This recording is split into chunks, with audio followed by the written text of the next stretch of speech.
It is Michelle Skaletski-Boyd, and I'm very excited because the different talents that you bring, Maggie. So I'm just going to read your bio just here a little bit. So you were born and raised in Alaska, which I find really awesome.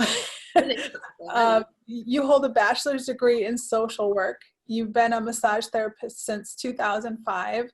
And for the last 2 years, you've been certified as a yoga teacher. What I love about it is really understand the importance of massage and emotions and how different things can get stuck in our body.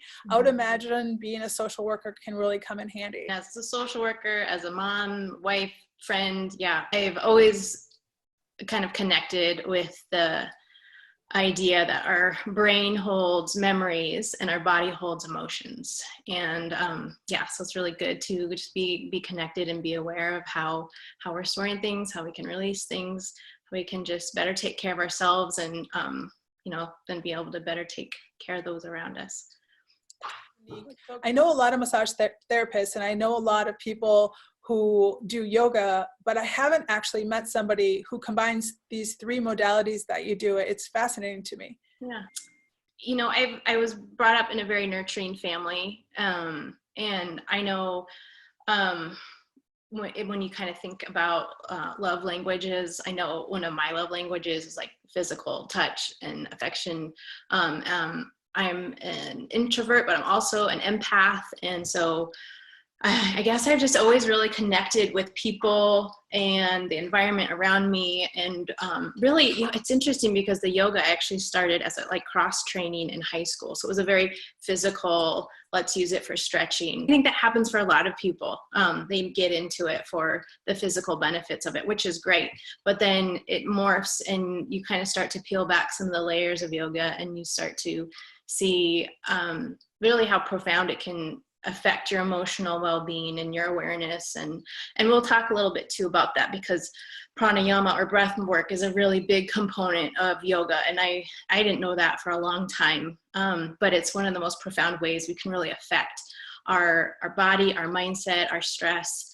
And we can really manipulate our nervous system in a really good, profound way just through simple breath work. But yeah, I don't know. And I've just always had a real passion for just wellness and our bodies and our minds. And both my parents were mental health workers, teachers. My mom was a massage therapist. So I guess part of it's just handed down to me too. Just kind of touched on the breath work. Why don't we just go ahead and start there? And I'd like to kind of preface all of these with, there will be a few different kind of little self-care techniques. And I don't anticipate all of them to land and be like, oh, I'm going to do this and I'm going to do it every day. So you don't need to take more than a minute or two, but if you could do it before you brush your teeth, or, something that you are already doing. So through a couple of different breathing techniques. But let's start here with Nadi Shodhana. So Nadi Shodhana is alternate nostril breathing, and it's a really purifying, balancing technique. Nadis are energetic channels in our bodies. So what you're going to do is take your left hand and you're going to bring your index finger and middle finger into your palm. And then you'll be using your thumb and your ring finger to create a seal. This is going to be kind of funny. I've never done this on a video, but you're going to use these as a seal to plug one nostril and then the other. So if you just kind of feel on the bridge of your nose, it's obviously really bony. And then just under that bony ridge is a really great place to create that seal. So again, you're going to be creating the seal with your thumb and then with your ring finger. Right now it's afternoon. So we are going to begin with, kind of our cycle with an exhale through the right nostril. This is kind of a nuance. If it's in the morning, you might start with exhaling through your left. It's kind of a solar lunar balancing, but if you just don't remember, just start the breathing on either way. Okay.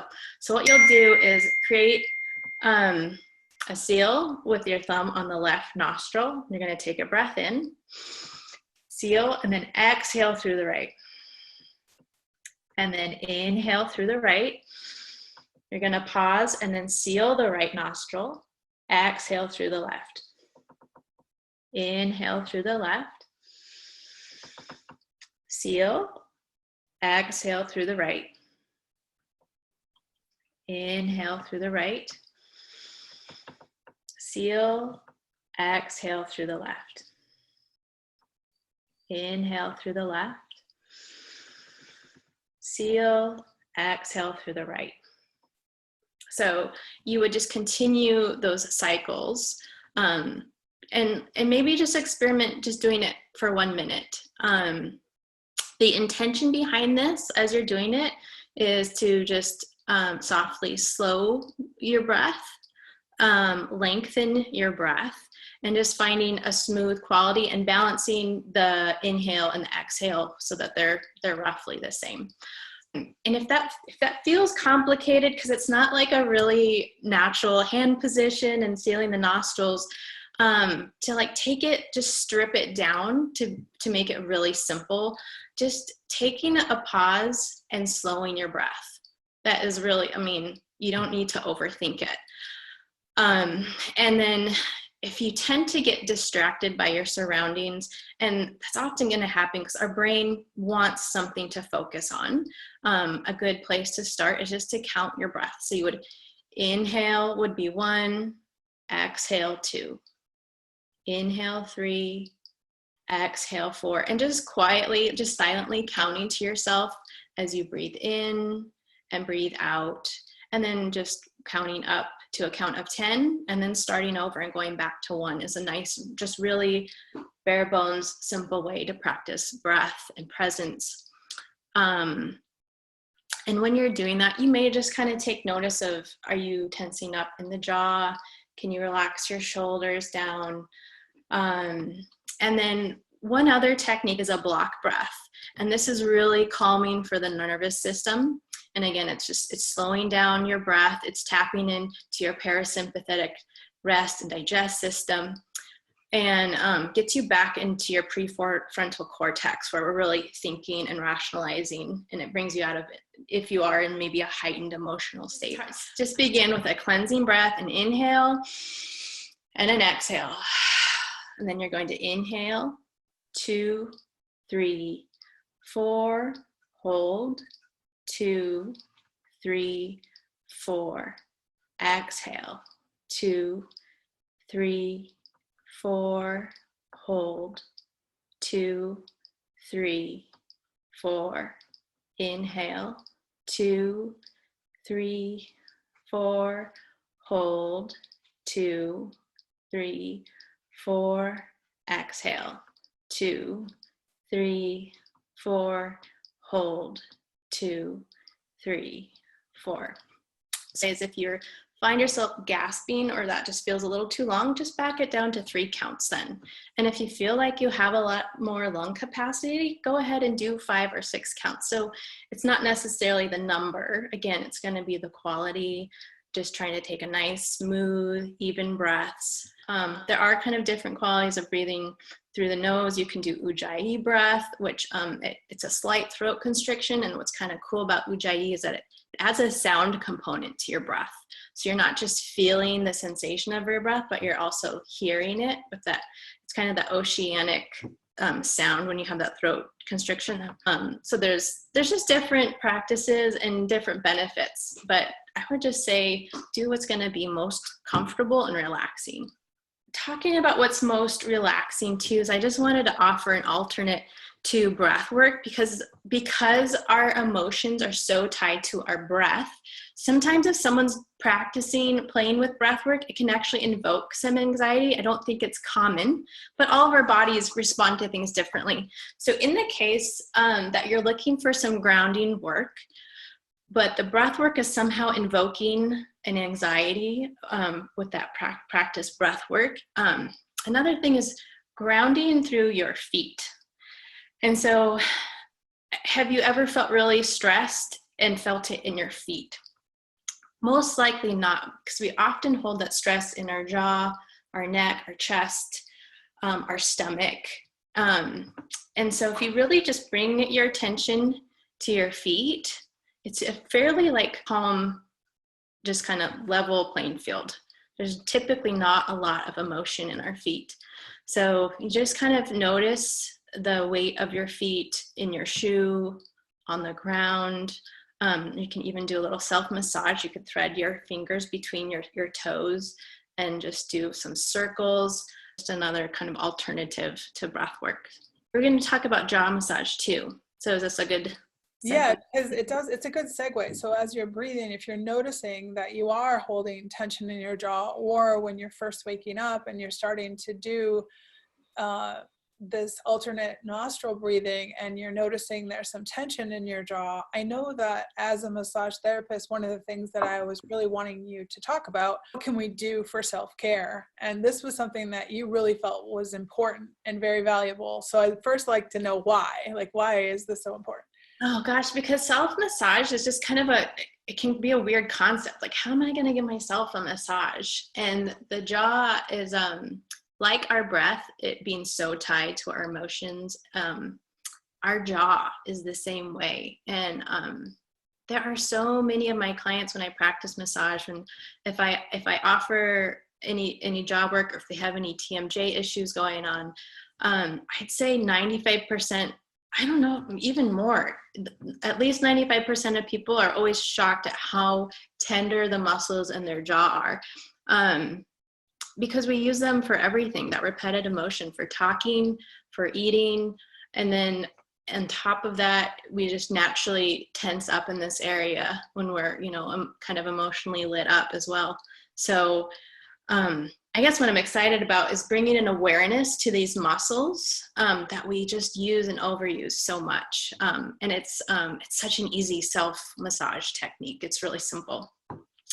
So to kind of get started, you can always hit the temporalis, kind of this area kind of along your hairline and just above your ear, and just taking your fingertips and rubbing just small circles. And so it's just a circular friction. So you can either actually move your hands across your skin or hair, or you can just keep them in one spot, and then you're just slowly kind of dragging, moving the skin a little bit, and just playing with the pressure there, just finding what feels good.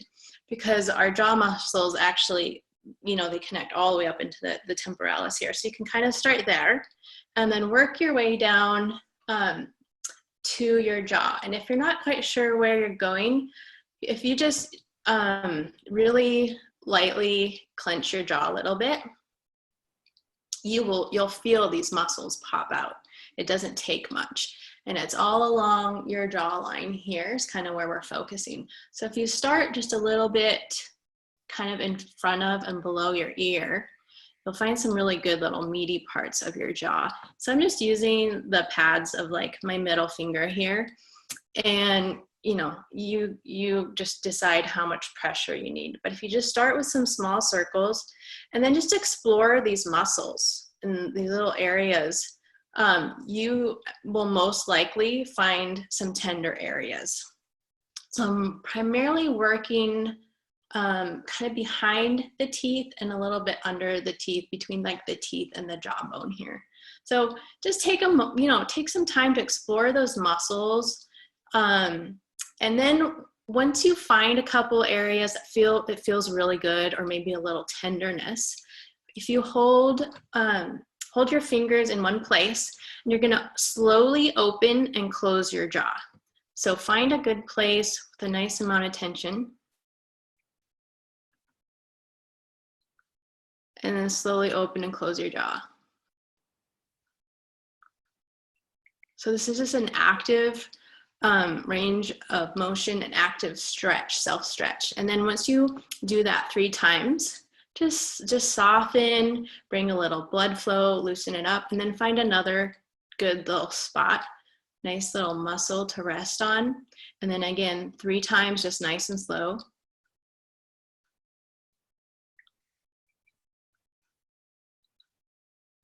And yeah, I would just do that a few times and loosen that up. Are you finding any little spots or areas that feel tender? Yeah, I feel like I'm giving myself a little facelift too. Yeah, that's good. And it really is as simple as that. A couple other little areas on your face that sometimes feel really good are along our brow. So just taking little circles along your brow, or you can even do just little light pinching of your eyebrow. Another little technique is you can thread your fingers together. I'm going to sit sideways. It might be a little bit easier. And then you would rest your brow, kind of just the inside of your eyebrows, right on top of the pads of your thumb, and just do a little circle, or you can just gently rock your head side to side. Then maybe just reposition your thumbs a little wider on your brow. Just gently massage with your thumbs or gently rock your head side to side. That can feel really nice too. Just relieve a little pressure through here. That's nice. Yeah. Do you have any questions about that? I think probably my only question is, if I know sometimes sinuses are like tied into all this, right? Like Yeah. sinus issues. So if a person has like a lot of tenderness, is it okay to keep rubbing it, or, you know, like, what is your advice if I mean, obviously you don't want to hurt yourself, but it's not going to hurt anything, is it, to like go in there and kind of I would say more for the sinuses, a lighter pressure goes a long ways. Okay. So along like the brow bone and along kind of the eye socket here, I'd probably go lighter, but there's just such a tremendous amount of tension and strength in our jaw. I would say you'd have a lot more room to play with more pressure and varying pressure, and a lot of times that'll help relieve pressure. So yeah, and I think it also just create more circulation. It's so important. Like, how many of us are actually taking time to do self-care? And so I love the fact that you're suggesting that people make the time for themselves. You know, it's not necessary if you want to be in front of the TV and you want to zone out a little bit, but why not make some time for yourself and include it in part of your ritual so that you can be in tune with yourself. And I love the fact that you're reminding people of this. And, you know, you talked about the importance of touch, and I want you to go into that a little bit. We are meant for connection, and we're not getting it. Again, I would say, like, for the self massage a little bit, I mean, for the jaw massage, a little bit goes a long ways. And also talking about mindfulness, it's intention. So if you're just going to put on some lotion, it's not going to have the same effect as if what your intention and your energy is behind that. You can just incorporate it into things that you're already doing, like say the jaw massages.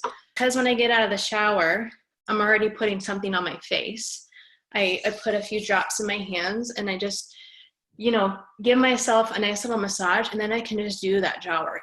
And it's just taking a moment there to be present with myself, connecting with myself, noticing those tender spots, giving those areas a little love.